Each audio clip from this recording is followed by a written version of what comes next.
Di dalam hukum Islam itu ada hal-hal yang merupakan wewenang dari penguasa, di mana bukan setiap orang kemudian langsung memberikan putusan. Jadi putusan itu adalah diserahkan kepada pemerintah, waliyul amri.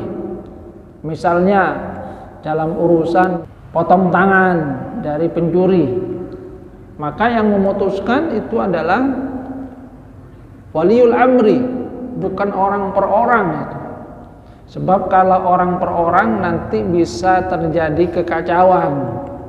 Ada seorang mencuri, kalau seperti sekarang misalnya kemudian dikeroyok, dihakimi massa, itu kan merupakan penghakiman yang tidak benar itu. Dalam Islam itu ada ketentuan yang namanya had, yang menentukan itu adalah waliul amri.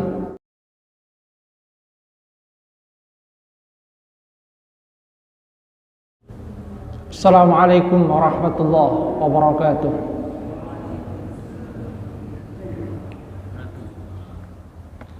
Innal hamdalillah nahmaduhu wa nasta'inuhu wa nastaghfiruh wa na'udzu billahi min shururi anfusina wa min sayyiati a'malina. May yahdihillahu fala mudilla lahu wa may yudlil fala hadiya lahu. Ashhadu an la ilaha illallah wahdahu la syarika lah wa ashhadu anna Muhammadan abduhu wa rasuluhu la nabiyya ba'dah.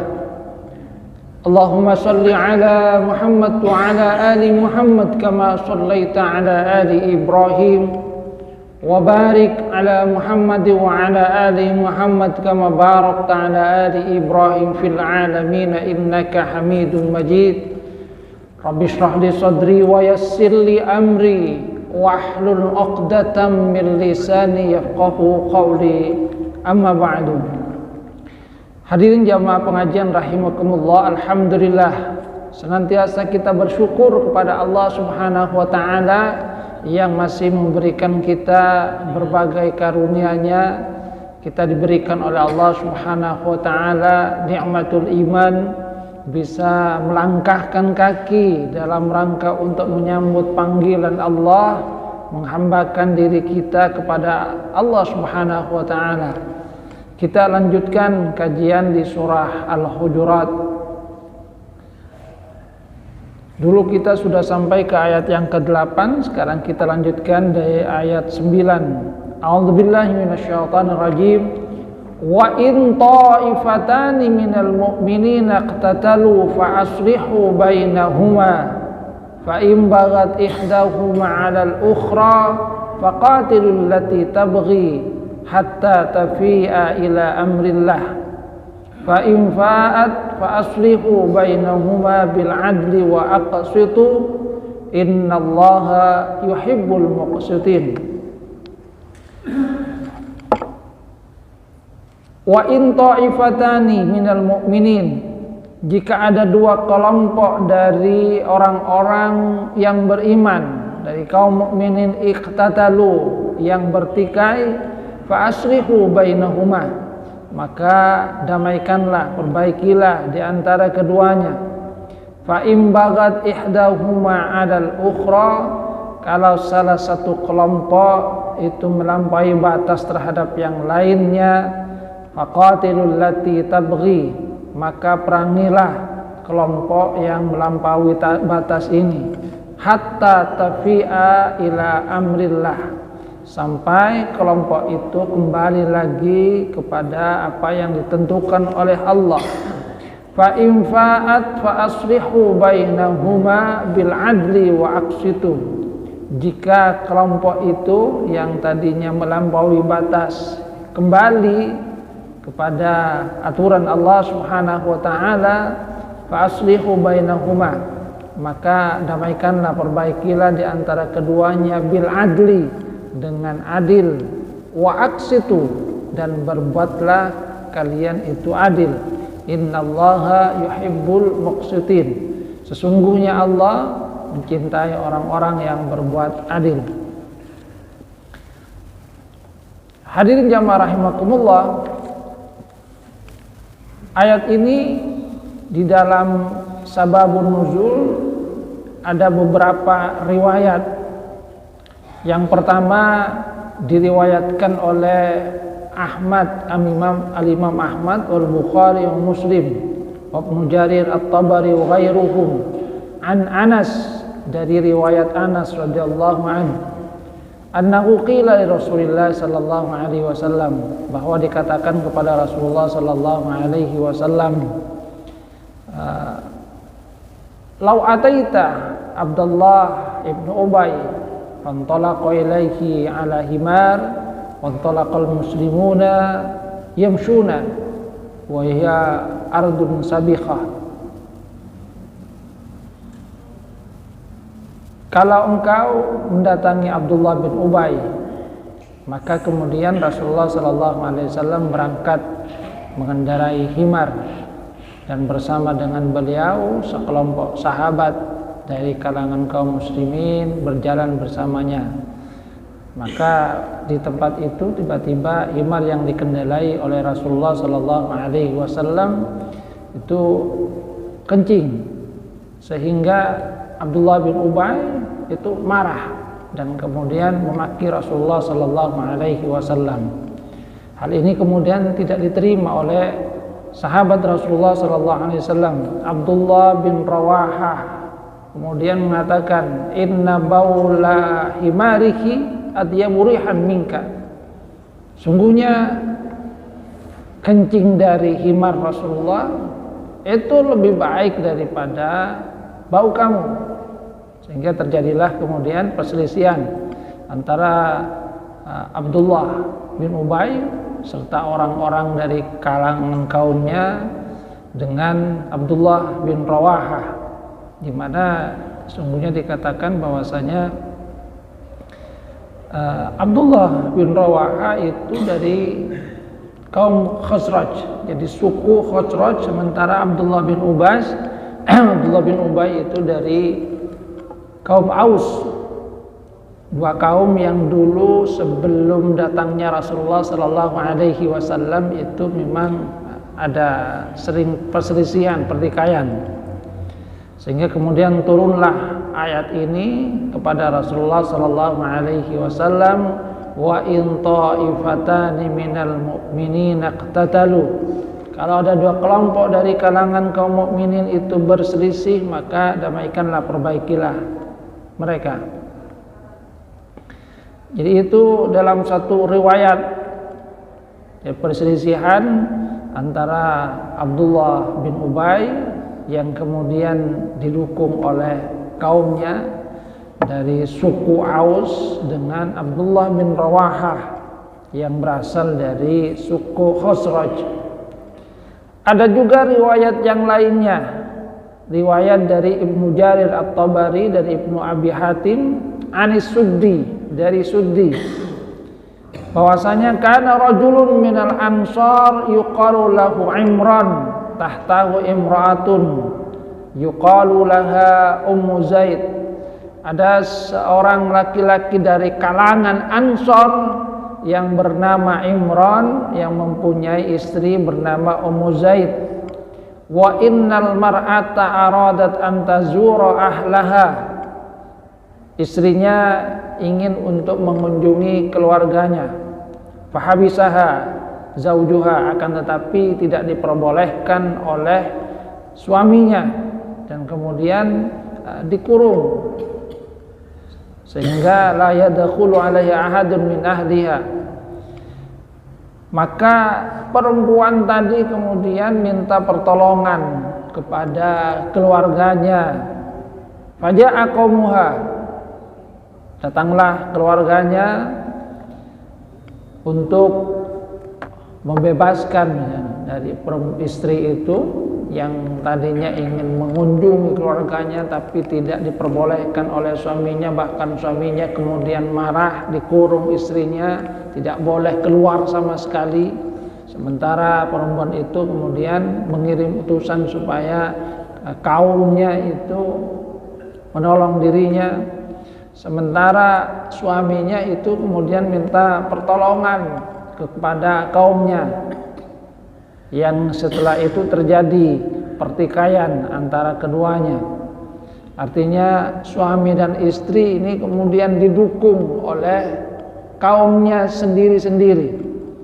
Kaum dari suaminya kemudian menghalangi, sementara kaum dari istrinya ingin untuk mengeluarkan sang istri itu. Sehingga antara keduanya hampir terjadi perselisihan. Jadi terjadi perselisihan karena melibatkan dua golongan yang cukup banyak. Maka itu kemudian dilaporkan kepada Rasulullah Sallallahu Alaihi Wasallam, dan Rasulullah kemudian mendamaikan antara kedua pihak yang bertikai ini. Ini riwayat yang kedua. Kemudian riwayat yang ketiga itu adalah riwayat dari Ibnu Jarir Anil Hasan. Kanat takunul khusumah bainal hayaini. Ada dua orang yang kemudian bertikai, di mana keduanya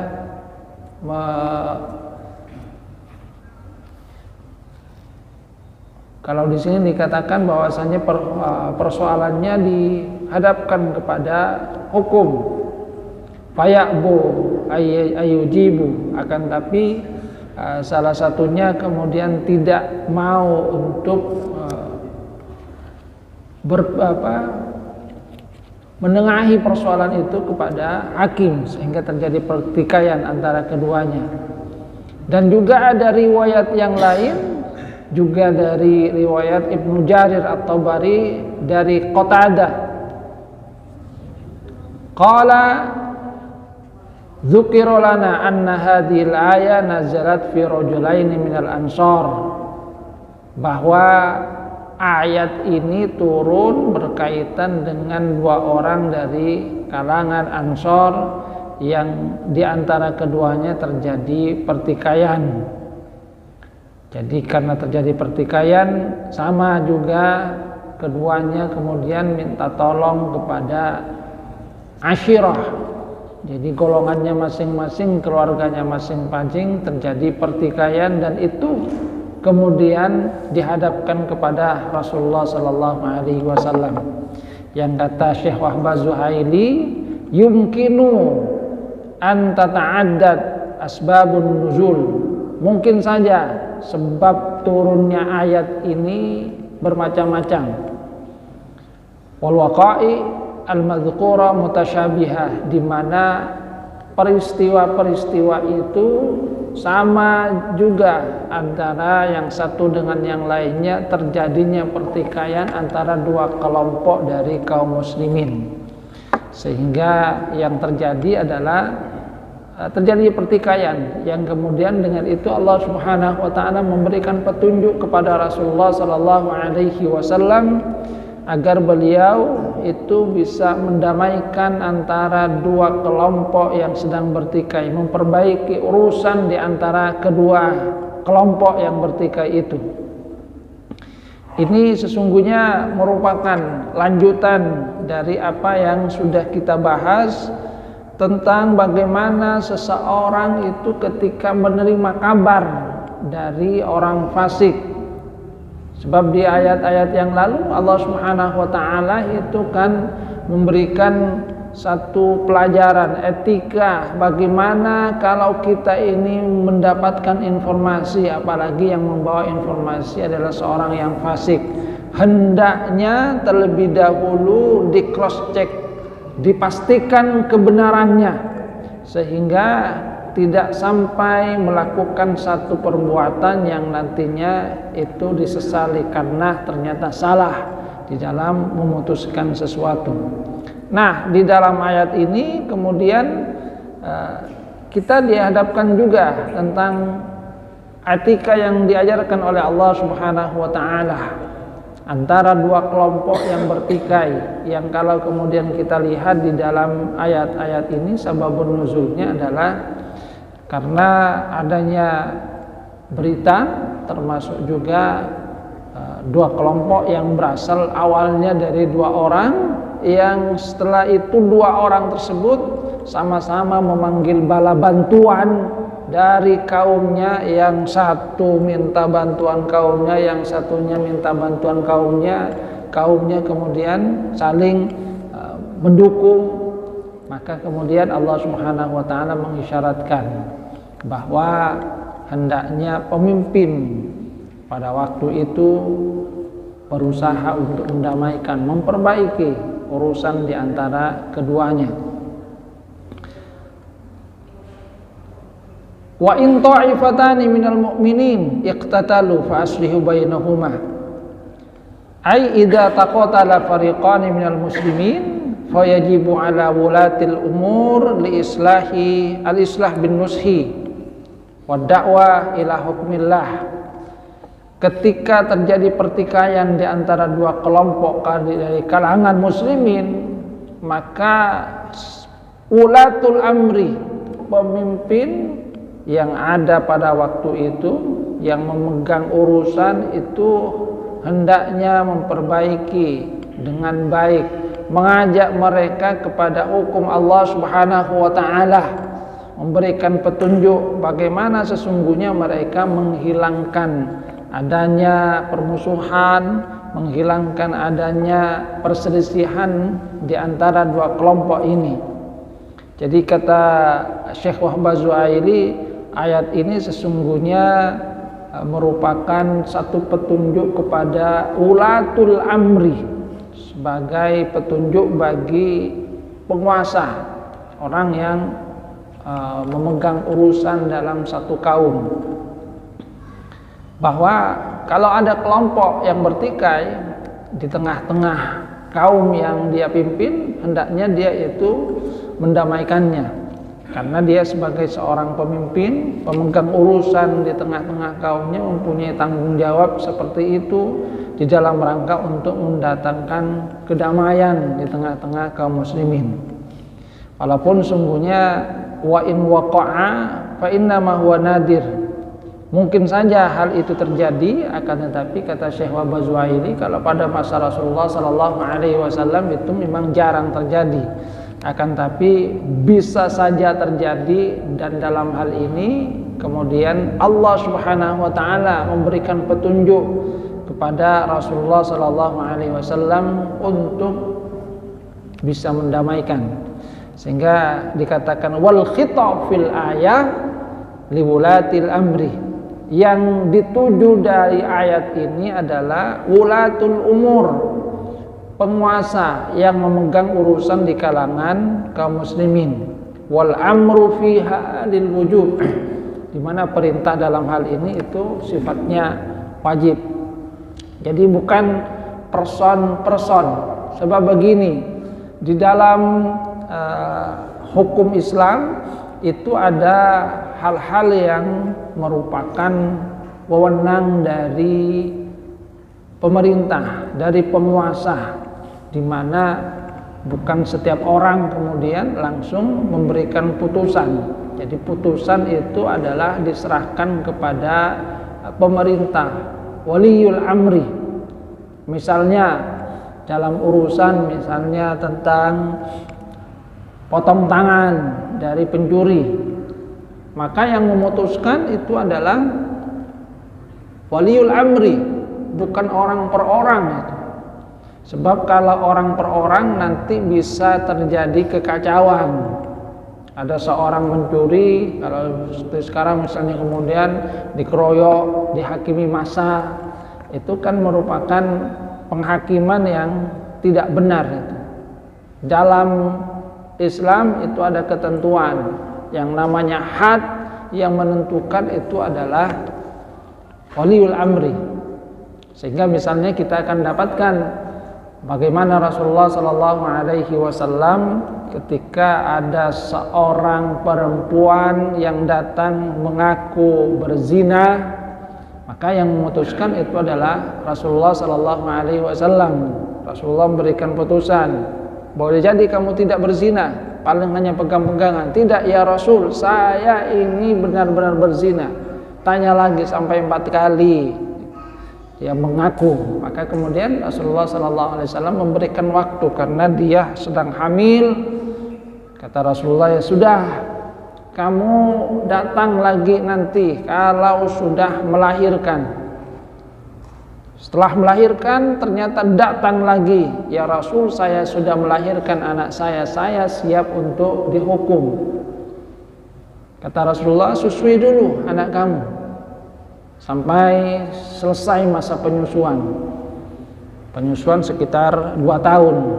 Maka sesudah 2 tahun datang lagi perempuan ini yang menunjukkan bahwasanya dia itu memang benar-benar ingin bertaubat, ingin menjalani hukuman dunia had itu. Dan barulah pada saat itu Rasulullah SAW itu memutuskan hukuman rajam terhadap perempuan tersebut.